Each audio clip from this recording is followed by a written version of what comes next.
Je lis du livre de Esther, chapitre 9, au verset 16, ce qui suit. Les autres Juifs qui étaient dans les provinces du roi se rassemblèrent et défendirent leur vie. Et ils se procurèrent du repos en se délivrant de leurs ennemis. Et ils tuèrent 75 000 de ceux qui leur étaient hostiles. Mais ils ne mirent pas la main au pillage. Prions. Notre Seigneur et notre Dieu, nous te bénissons pour le privilège que nous avons une fois de plus de venir vers toi afin de mieux te connaître.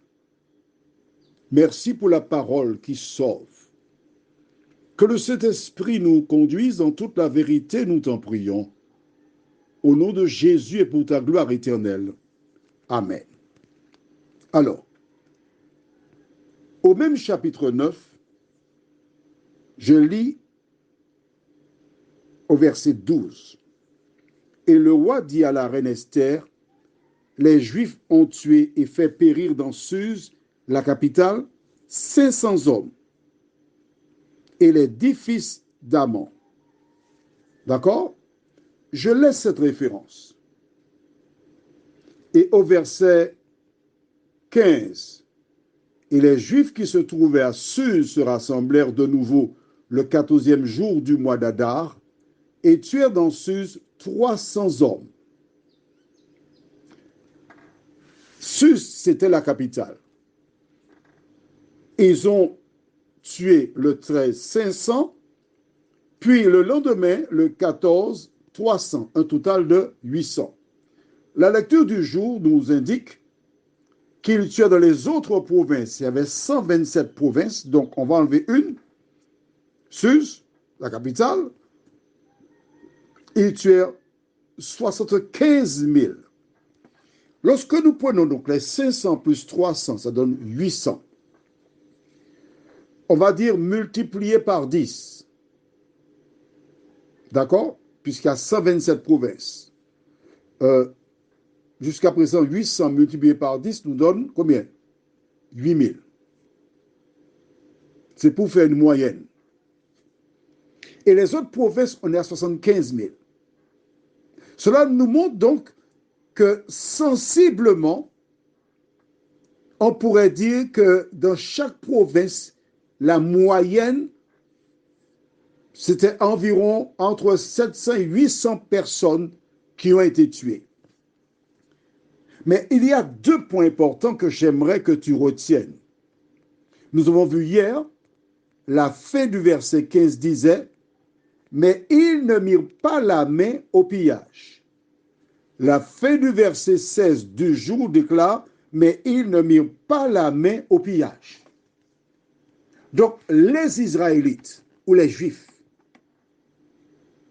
bien que des gens devaient les tuer et prendre leurs biens, ils avaient une philosophie opposée à celle de leurs ennemis. La différence entre les ténèbres et la lumière. Les ténèbres, c'est pour détruire. Mais la lumière, non. Parce que les Juifs avaient retenu la leçon donnée par Dieu dans le jardin d'Éden, qui avait dit à l'homme, c'est la sueur de ton front que tu mangeras. Voilà donc pourquoi, l'une des raisons pour lesquelles ils n'ont pas pillé, que ce soit à Suse et dans les autres provinces. L'autre point important à retenir, ils se procurèrent du repos. Je voudrais mettre un bémol. Ce ne sont pas les Juifs qui se sont procurés le repos. Lorsque tu lis la Bible, il faut la lire de manière transversale, horizontale, etc. Mais c'est l'Éternel des armées qui a tourné la situation à leur avantage, permettant qu'ils aient le repos. Plus tard, Jésus dira dans Matthieu 11, les versets 28 jusqu'à 30, « Venez à moi, vous tous qui êtes fatigués et chargés, et je vous donnerai du repos. » Le repos que les Juifs obtinrent du temps d'Esther est passager, momentané, terrestre, mais le repos que Jésus a pour toi, il est éternel, car ce n'est que par lui que tu obtiendras la vie éternelle. Prions. Notre Seigneur et notre Dieu, combien nous te sommes reconnaissants pour ton amour, pour la grâce. Tu nous démontres comment les Israélites se sont défendus. À travers eux, tu leur as donné le repos, mais ils n'ont pas pillé les gens.